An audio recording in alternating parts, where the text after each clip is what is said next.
Kekerasan dalam rumah tangga adalah segala bentuk perlakuan yang menyebabkan penderitaan fisik, seksual, psikologis, atau penelantaran terhadap seseorang, terutama perempuan dalam lingkungan rumah tangga. Isu ini menjadi perhatian serius di Indonesia dan global. Komnas Perempuan mencatat 289.111 kasus kekerasan terhadap perempuan pada 2023. Mabes Polri telah menerima 2.261 laporan kasus KDRT, di mana dari jumlah tersebut, 1.848 kasus merupakan KDRT dalam bentuk kekerasan fisik, 133 kasus kekerasan psikis, 61 kasus kekerasan seksual, 2 kasus pemaksaan hubungan seksual, dan 217 kasus penelantaran ekonomi. Salah satu tantangan besar dalam mengatasi masalah ini terletak pada keterlambatan pelaporan oleh korban kepada pihak berwenang. Solusi seperti aplikasi Tapak hadir untuk memfasilitasi pelaporan, edukasi, dan juga perlindungan bagi korban dengan dukungan teknologi dan juga kerjasama dengan pihak berwenang. Selanjutnya adalah penjelasan dari alur lapor pada aplikasi Tapak. Yang pertama, user atau pengguna memasukkan data yang dibutuhkan oleh laporan. Laporan yang telah jadi akan masuk ke dalam database LBH Apik Jakarta. Apabila LBH sudah memverifikasi laporan dan menyetujui untuk membawa kasus ke kepolisian, data laporan tadi akan diolah secara otomatis sesuai formulir dan berkas yang diperlukan oleh kepolisian. Selanjutnya, data laporan akan masuk ke dalam database polisi, dan polisi akan menindaklanjuti laporan tersebut. Lalu, setiap laporan yang masuk akan ditampilkan pada dashboard yang khusus ditujukan kepada masyarakat umum dalam bentuk website.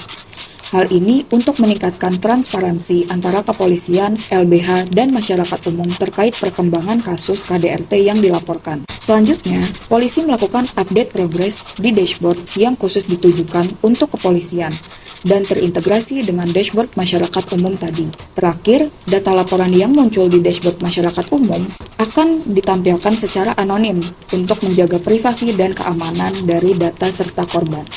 Selanjutnya adalah alur fitur chatbot. User memasukkan pertanyaan kepada chatbot.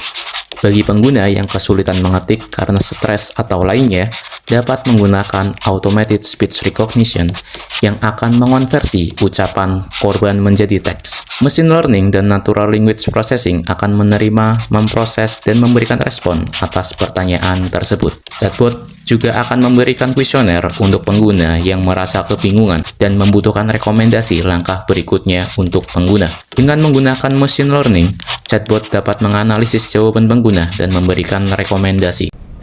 Selanjutnya saya akan menjelaskan mengenai dashboard pada aplikasi Tapak ini.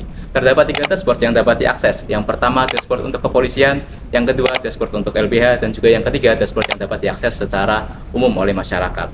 Oke, fitur selanjutnya adalah fitur lapor, di mana pengguna atau korban dapat melaporkan kasus kejadian KDRT yang ditimpanya pada formulir yang sudah aplikasi Tapak sediakan.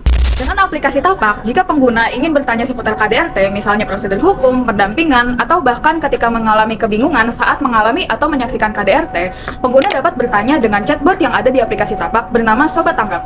Sobat Tanggap adalah chatbot yang berbasis kecerdasan buatan dan akan memberikan pengguna jawaban ataupun kuesioner untuk memberikan layanan terbaik apa yang pengguna butuhkan.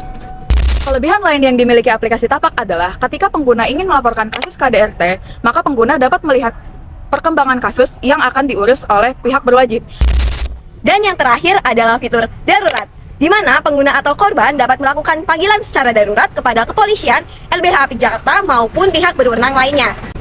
Selain itu, pengguna juga dapat melihat lokasi terdekat dari rumah sakit, apotik maupun bantuan medis lainnya yang sudah kami sediakan di peta layanan pada aplikasi Tapak.